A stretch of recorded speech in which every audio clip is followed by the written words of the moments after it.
జిల్లా రేనాటి ప్రాంతంలో British east India సైనికులు భూస్వాముల అఘాయిత్యాలకు ఎదురొడ్డి పాలెగాళ్ల జీతభత్యాల పెంపు కోసం విరోచిత పోరాటం చేసిన బీసీల సైన్యాధ్యక్షుడు వడ్డే ఓబన్న జయంతి ఘనంగా నిర్వహించారు. మంగళగిరిలోని బీసీ సంఘం రాష్ట్ర కార్యాలయంలో వడ్డే ఓబన్న జయంతిని ఘనంగా నిర్వహించారు. కేసన శంకర్రావు ఆధ్వర్యంలో జరగ్గా ముఖ్య అతిథిగా సినీ నటుడు సుమన్ పాల్గొన్నారు. ఈ కార్యక్రమంలో ఆంధ్రప్రదేశ్ బీసీ సంక్షేమ సంఘం రాష్ట్ర అధ్యక్షులు కేసన శంకర్రావు పాల్గొని మాట్లాడుతూ ఆనాటి పాలెగాళ్ల ఉద్యమాలను అణచివేస్తున్న పరిస్థితుల్లో ఉయ్యాలవాడ నరసింహారెడ్డి నేతృత్వంలో ఏర్పాటైన 9,000 మంది సాయుధ సైన్యానికి వడ్డే ఓబన్న అధ్యక్షుడిగా నియమితులయ్యారని గుర్తు చేశారు. భయం లేని సైనికుడిగా పేరుగాంచిన ఓబన్న వడ్డెర్లు, బోయలు, చెంచుచు వంటి వెనుకబడిన వర్గాలను ఉద్యమంలో భాగస్వాములు చేస్తూ బీసీ ఐక్యతకు ప్రతీకగా నిలిచారని తెలిపారు. ఈ సందర్భంగా సుమన్ తో పాటు అనేక మంది బీసీ నాయకులు చిత్రపటానికి పూలమాలలు వేసి ఘన నివాళులు అర్పించారు. ఈ రోజు చాలా సంతోషం. నాకు కేసన శంకర్ గారు బీసీ కోసం పోరాడుతున్నారు. ఆయన నాకు ఈరోజు అవకాశం ఇప్పించారు. ఈరోజు యాక్చువల్గా తెనాలిలో షార్ట్ ఫిలిం ఫెస్టివల్ అని చెప్పేసి దిలీప్ రాజు గారు ఆర్గనైజ్ చేసి కేవలం ఆంధ్రాలో ఉంటున్న షార్ట్ ఫిలిం ప్రొడ్యూసర్స్, డైరెక్టర్స్, యాక్టర్స్కి చాలా మంచి ఎన్టీఆర్ ఆడిటోరియంలో ఒక ఫిలిం ఫెస్టివల్ అంటే చిన్న 3 మినిట్స్కి ప్రొజెక్షన్ పెట్టి ప్రతి ఒక్కరికి ప్రైజెస్ ఇచ్చి చాలా ఎంకరేజ్మెంట్ చేశారు. అది నా చేతుల మీద జరగాలని చెప్పి క్యాష్ ప్రైజ్ కూడా 25,000, 50,000 అట్లా వేరియస్ క్యాష్ ప్రైజెస్ ఇచ్చారు. సో మెయిన్గా వచ్చింది ఆ ప్రోగ్రామ్కి. సో ఆ ప్రోగ్రామ్కి నేను వస్తున్నాను తెలిసిన వెంటనే శంకర్ అన్న వచ్చి ఇట్లా జస్ట్ వచ్చి వెళ్ళిపోండి,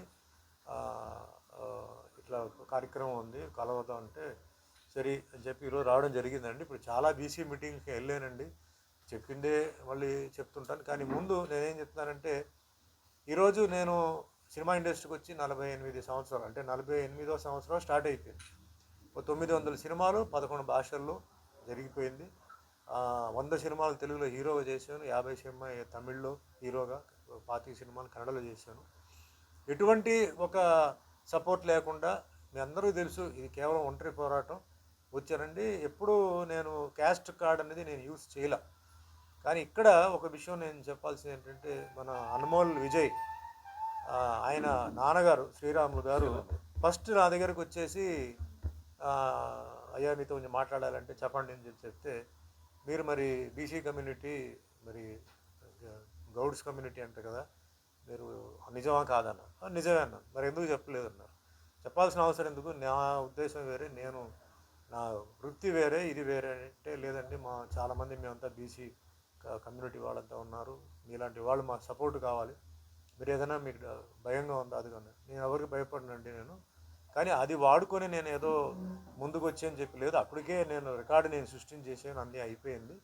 కానీ మీరు అందరూ ఇష్టపడుతున్నారంటే తప్పనిసరిగా నేను బీసీ కమ్యూనిటీకి నేను పోరాడతాను, నేను బయటకు వస్తానని చెప్పి అప్పుడు నేను బయటకు వచ్చేసి నేను ఫస్ట్ బీసీ పార్టీకి, అంటే ఎక్కడైనా సరే బీసీ ఎవరైనా సరే అన్న తమ్ముళ్ళు అక్క చెల్లెలు అందరికీ సపోర్ట్ చేయడం జరిగింది. కానీ నేను ఒకటి చెప్తాను, ఈరోజు నేను ఈ స్థాయికి ఎదిగానంటే అది కేవలం బీసీ కమ్యూనిటీ వల్లనే కాదు. ఎస్సీ, ఎస్టీ, బీసీ, ఫార్వర్డ్ అందరూ ఉన్నారు. అందరూ నన్ను ఈ లెవెల్లో తీసుకొచ్చి నన్ను కూర్చోబెట్టారు. నాకు ఒక పేరు వచ్చిందంటే నిర్మాతలు కానీ దర్శకులు కానీ అందరినీ నేను పాదాభివందనాలు చేస్తున్నాను. కానీ ఈరోజు ఏమైందంటే ప్రతి ఒక్కరికి ఏంటంటే క్యాస్ట్ ఫీలింగ్ వచ్చేసింది, జాతి అనేది ముఖ్యమైపోయింది.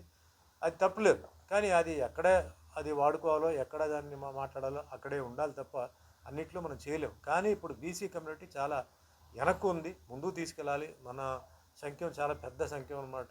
పదవులు ఇస్తేనే మనకు అవుతుంది. సో చాలా అంటే ఒక్కొక్క స్టేట్లో ఒక్కొక్క రకంగా ఉంది.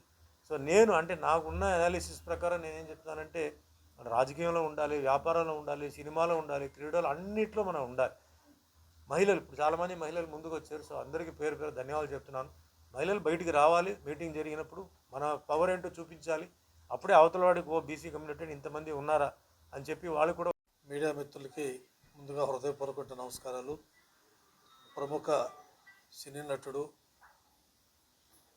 మరి ఎదురులేని వందలాది సినిమాలు చేసి తనకంటూ ఈ రాష్ట్రంలో తెలంగాణలో కానీ ఇతర భాషల్లో కానీ అనేక సినిమాలు నటించి మంచి ఒక డిసిప్లిన్, క్రమశిక్షణ గలటువంటి హీరోగా పేరు తెచ్చుకున్నటువంటి మా శ్రేయోభిలాషి కుటుంబ సభ్యుడు సుమన్ గారు వచ్చి ఈరోజు ఆంధ్రప్రదేశ్ బీసీ సంక్షేమ సంఘాన్ని కార్యాలయం సందర్శించేందుకు సంక్షేమ సంఘం తరపున వారికి కృతజ్ఞతలు తెలియజేస్తా ఉన్నాను.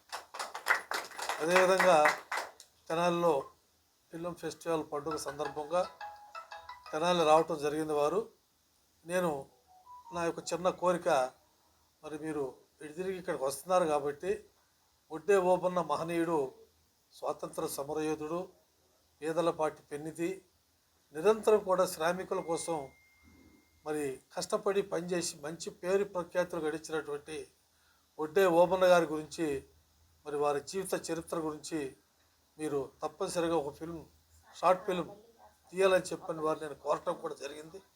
కోరిన వెంటనే మరి వారు ఆమోదం కూడా తెలిపారంటే మరి ఆయనలో ఉన్నటువంటి నిబద్ధత, మరి నిజాయితీ, సిన్సియారిటీ దానికి ఆదర్శంగా చెప్పుకోవాల్సిన అవసరం ఎంత ఉంది. దాదాపు నాకు 15 సంవత్సరాల నుంచి వారితో నాకు సాన్నిహిత్యం, సంబంధాలు ఉన్నాయి.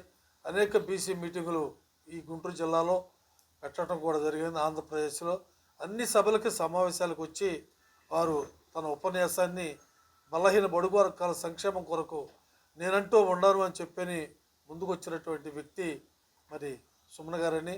వారికి ఎప్పుడు నిండు నూరేళ్ళు ఆయుర ఆరోగ్యాలతో ఈ రాష్ట్రానికి, ఈ దేశానికి మంచి సేవ చేసే విధంగా ఆ భగవంతుడు మరి మంచి ఆలోచన పెంచాలని చెప్పని మనస్ఫూర్తిగా కోరుకుంటూ సెలవు తీసుకుంటాం.